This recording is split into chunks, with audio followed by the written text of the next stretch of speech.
microphone, he's going to kill me. Oh, no, we don't want that.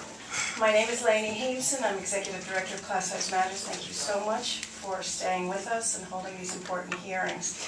I just wanted to make three very quick points. That the presentation that the DOE's made showing rising scale scores and the state test scores is completely unreliable because, as we all know, the state tests have gotten easier over time. So there's no way you can look at any evidence from the state test scores for any evidence of improving achievement. You have to look at the NAEPS. And as people have said already, the progress in New York City on the NAEPS has been very, very slim. I want to look at specifically how our black students have done, our Hispanic students, our poor students, and our non-poor students. I looked at those separate subgroups, and I looked at where New York City stands now in comparison with other cities across the country and compared to where they stood in 2003 when Joe Klein first implemented his policies. The relative ranking of New York City black students fell in every grade and subject tested between 2003 and 2009 compared to other large cities. In fourth grade math, they were in second place in 2003, they fell to third place. In fourth grade reading, they were tied for third place and fallen to fourth. In eighth grade math, they were in third place and fallen to fifth.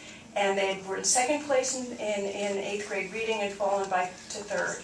Similarly, New York City Hispanic students have fallen in every single category compared to the rest of the nation. In fourth grade math, they were tied for third, they fell to fourth. In fourth grade reading, they were in first place in 2003, now they're in third.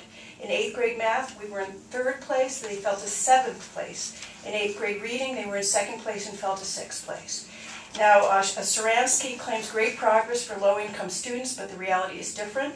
Our free lunch students already ranked #1 in their average NAEPS scores in 2003, but had fallen behind in 3 categories out of 4 by 2009. And for non-poor students, New York City has by far the worst record of any city in the nation in terms of their average scale scores on the NAEPS. In fact, New York City is the only city in the entire nation where our scores of non-poor students are lower now than they were in 2003. The only city in the country tested on the NAEPS. Now, they talk a lot about their graduation rates, and some of the problems with that have been explained here today. But not all of them. High school staff still score their own regions, and the practice of scrubbing to raise those scores and principal changing their scores is not only allowed, openly allowed, but encouraged by DOE. Practice of credit recovery, we've talked about that. That is a severe threat to the quality of education, more so than anything else that's happening right now in the city, more so than the dumbing down of the state test. Our high schools are becoming diploma mills. And this is why I wanted to make the point that I believe graduation rates are going to go up, not down, because they are fixed. The actual level of achievement in this city is going down, but the graduation rates are going to go up, because the regions are fixed and because credit recovery is inflating very, very low-performing schools that have had graduation rates of under 50%, they're going to go up to 75% or more because of credit recovery. And because not all the kids who are discharged, which is the last part of my statement, we're still seeing incredible numbers of kids discharged from high school.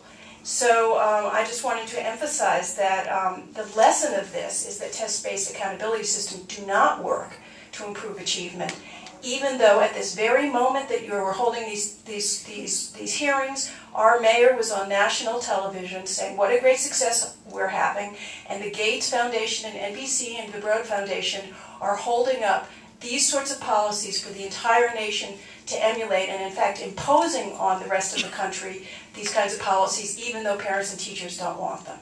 So thank you very much, and you can check out my full testimony. But thank you again. Well, thank you, and get home. I don't want you